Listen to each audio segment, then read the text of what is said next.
নমস্কার বন্ধুরা, গোপালে হেসেলে আপনাদের সবাইকে স্বাগত।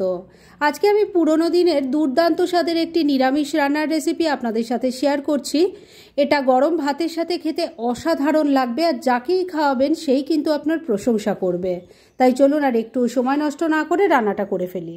আজকে সাবেকি দিনের এই রান্নাটা করার জন্য আমি একটা ছোট সাইজের মোচা নিয়েছিলাম। মোচাটাকে প্রথমে ছাড়িয়ে ভালো করে কুচিয়ে নিয়েছি, আর প্রেসার কুকারে 3-4টে হুইসেল দিয়ে সামান্য একটু নুন, সামান্য একটু হলুদ দিয়ে এটাকে সেদ্ধ করে নিয়েছি।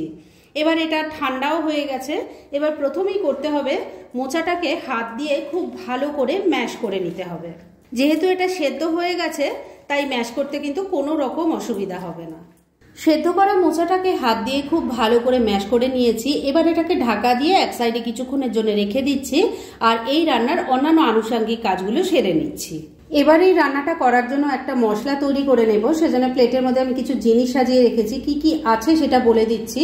এখানে নিয়েছি একটা শুকনো লঙ্কা, 2টো কাঁচা লঙ্কা আছে, আর 1 চামচ এখানে গোটা জিরে আছে, আর ছোট ছোট 4-5 টুকরো আদা আছে।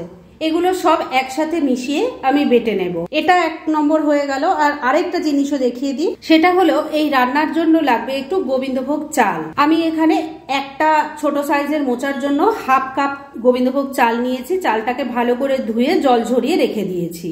এবার তাহলে চলুন মূল রান্নাটা শুরু করি।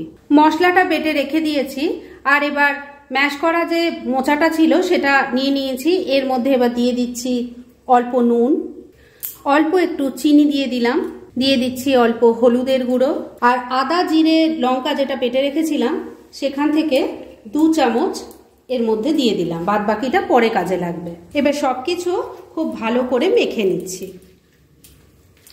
সবকিছু খুব ভালো করে মাখা হয়ে গেছে, কিন্তু বন্ধুরা এখানে আমি আরেকটা জিনিস দিতে একদম ভুলে গেছি। সেটা হলো কোরানো নারকেল। সেটা 4 চামচের মতো দিয়ে দিলাম। এবার এটাকেও ভালো করে মেখে নিচ্ছি। সবকিছু দিয়ে মোচাটা মাখা হয়ে গেছে। এবার ওভেনে কড়াই গরম করে ফিরে আসছি। এবার মূল রান্নাটা শুরু করব। সেজন্য কড়াইয়ে অল্প তেল দিয়ে গরম করে নিয়েছি। এর মধ্যে গোবিন্দভোগ চালটা একটু ভেজে নেব। চালটাকে একটু ভাজা ভাজা করে নামিয়ে নেব। গোবিন্দভোগ চালটা ভেজে তুলে রেখে দিয়েছি, আর তারপর কড়াইয়ে আবারও একটু তেল দিয়ে গরম করে নিয়েছি। এর মধ্যে ফোড়নের জন্য দিয়ে দিচ্ছি 1 চামচ মৌরি, দিয়ে দিচ্ছি একটা তেজপাতা, একটা শুকনো লঙ্কা, এর সাথে অল্প চিনি দিয়ে দিলাম। এই চিনিটা কালারটা ভালো হওয়ার জন্যই দিলাম। এবার ফোড়নটা ভাজা ভাজা করে নিচ্ছি, আর তার সাথে চিনিটাও ক্যারামেল হয়ে যাবে। ফোড়নটা ভাজা ভাজা হয়ে গেছে, আর চিনিটাও ক্যারামেল হয়ে গেছে। এবার আদা জিরে আর লঙ্কার পেস্ট দিয়ে দিলাম। এবারে এর মধ্যে দিয়ে দিচ্ছি হলুদের গুঁড়ো, নুন অল্প মোচা মাখানোর সময় দিয়েছিলাম, আর অল্প এখানে দিয়ে দিলাম। এবার মশলাটাকে খুব ভালো করে কষিয়ে নেব। 2-3 মিনিট সময় নিয়ে মশলাটাকে খুব ভালো করে কষিয়ে নিয়েছি। এবার মেখে রাখা মোচাটা এর মধ্যে দিয়ে দিচ্ছি। ফ্লেমটাকে লো আর মিডিয়ামের মাঝামাঝি রেখে সমস্ত কিছুর সাথে মিশিয়ে খুব ভালো করে কষিয়ে নেব। বন্ধুরা, আপনারা আমার রেসিপি দেখার সাথে সাথে আমার ফেসবুক পেজ গোপালের হেসেল, তাতেও ভিজিট করতে পারেন। ডেসক্রিপশন বক্সে লিংক দেওয়া আছে। মিনিট 2 সময় নিয়ে মশলার সাথে মাখানো মোচাটা দিয়ে ভালো করে কষিয়ে নিয়েছি। এবার এর মধ্যে ভেজে রাখা গোবিন্দভোগ চালটাও দিয়ে দিলাম। এর সাথে দিয়ে দিচ্ছি একটু কিশমিশ।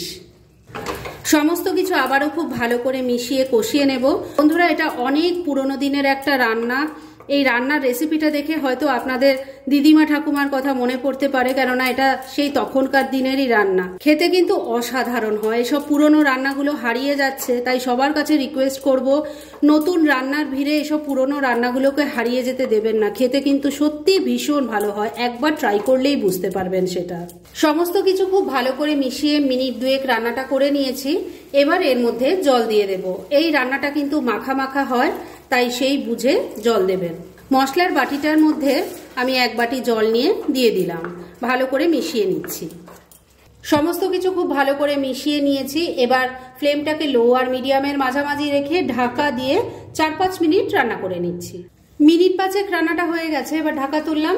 মাঝে কিন্তু আমি দুবার ঢাকা তুলে একটু নাড়াচাড়া করে দিয়েছিলাম আর নুন মিষ্টিটা চেক করে নিয়েছিলাম। দেখে নিশ্চয়ই বুঝতে পারছেন যে রান্না মোটামুটি রেডি।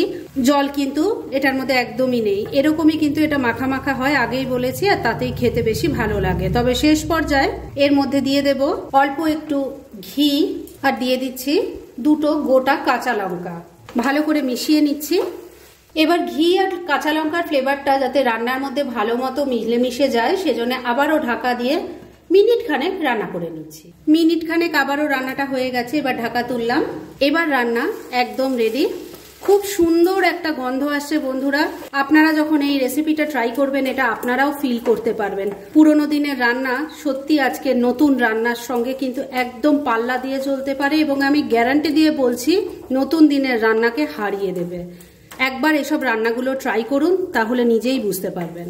রান্না এবার একদম রেডি হয়ে গেছে, গ্যাসটা বন্ধ করে দিলাম। এবার মিনিট 2 জন্য স্ট্যান্ডিং টাইমে ঢাকা রেখে দিচ্ছি আর তারপর সার্ভ করে দেখাচ্ছি। ফ্রেন্ডস, আমার আজকের এই দুর্দান্ত স্বাদের নিরামিষ মোচার রেসিপি একদম রেডি হয়ে গেছে এবং আমি সার্ভ করে দিয়েছি। ভীষণ ইজি একটা রেসিপি, কিন্তু খেতে ফাটাফাটি হয়। তাই দেরি না করে পারলে এটা আজই একবার ট্রাই করে ফেলুন, আর তারপর কেমন লাগলো সেটা প্লিজ কমেন্ট করে জানাবেন। এরকম ধরনের অনেক ভালো ভালো নিরামিষ রান্নার রেসিপি আপনারা গোপালের হেসেল সার্চ করলেই পেয়ে যাবেন, যার মধ্যে থেকে কিছু কিছু আমি সাজেস্টেড বক্সেও দিয়ে দেবো, সেখান থেকেও আপনারা দেখে নিতে পারেন। তাই গোপালের হেসেল অবশ্যই ভিজিট করুন। আর আপনারা কেমন ধরনের রেসিপি চাইছেন সেটাও কিন্তু আমাকে জানাতে পারেন। আমি চেষ্টা করব সেই সব রেসিপিগুলো আপনাদের সাথে শেয়ার করার। আর আমার আজকের এই রেসিপি যদি আপনাদের ভালো লাগে আর ইউজফুল বলে মনে হয়, তাহলে যারা এখনও আমার চ্যানেলটাকে সাবস্ক্রাইব করেননি তারা প্লিজ সাবস্ক্রাইব করুন। তাহলে আজকের মতো এখানেই শেষ করছি। পরদিন আবার এরকমই কোনো ভালো রেসিপি নিয়ে চলে আসব। আপনারা সবাই খুব ভালো থাকুন, সুস্থ থাকুন।